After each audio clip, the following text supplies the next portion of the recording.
ایک شہید کے لیے مزاج کیا بن جاتا ہے؟ جام شہادت پینے کے بعد اعلیٰ حضرت فرماتے ہیں تین بھائی تھے، تین لفظ شہید پر گفتگو کر رہا ہوں، آپ کا عنوان ہٹا نہیں، ان سے بات، اور اگر چاہیں گے تو اس پر اور بھی گفتگو کی جا سکتی ہے، لیکن میں چاہتا ہوں اختصار کے ساتھ بات کو رکھوں۔ لفظ عرس پر میں نے آپ کو دلیل دے دی، اب دوسرا لفظ ہے شہید، ہم نے کہا شہید، اور تیسرا لفظ آئے گا دادا میاں۔ دادا میاں ولی کے لیے بولا جا رہا ہے، ولی کا مقام کیا ہوتا ہے؟ شہزاد آپ کو بھی مختصر انداز میں یہ بتا کر اپنی گفتگو کو ختم کر دے گا۔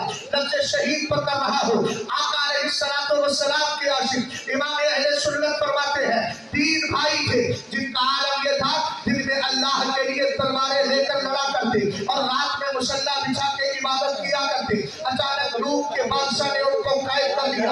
اسلام کے لیے کتنی سختیاں برداشت کی ہے، آج ذرا سا کچھ آ جاتا ہے تو میری مسلم بچیاں اگر کسی بدبخت کافر نے ذرا سی نظر ملا دی، اسلام کا دامن چھوڑ دیتی ہے، اس کے بعد اس کے ساتھ زندگی کاٹنے کے فیصلے کر لیا کرتی ہے۔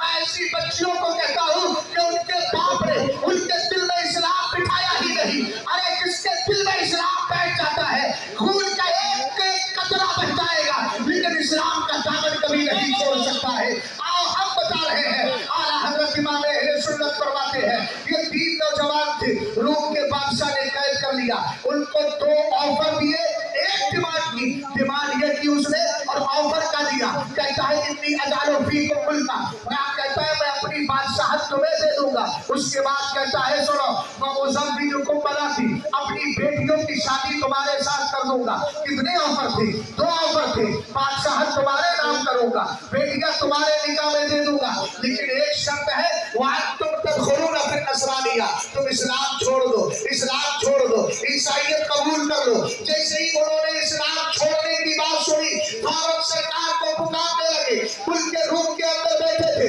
کہتے ہیں با محمد، آقا کریم علیہ السلام کو جیسے ہی پکارتے ہیں روم کے بادشاہ نے سمجھ لیا یہ اسلام چھوڑیں گے نہیں، یہ مذہب اسلام سے دور نہیں ہوگی، ہمارا مزاج بھی یہی ہونا چاہیے۔ ایک جملہ عرض کر دوں، آج بہت سارے ایسے لوگ ہیں جن کو سیاست کا بڑا بھوت سوار رہتا ہے، جو سیکولرزم اور جمہوریت کے نام پر بڑے سینہ چوڑا کر کے بولتے ہیں یار جمہوریت ہماری شان ہے، سیکولرزم ہماری شان ہے، ان کے اسٹیٹس چیک کیے جائے تو بولتے ہمارا، ہم تو کسی دھرم کے ورودھی نہیں۔ میں نے کہا تو نے اتنے جملے پر اپنے عقیدے اور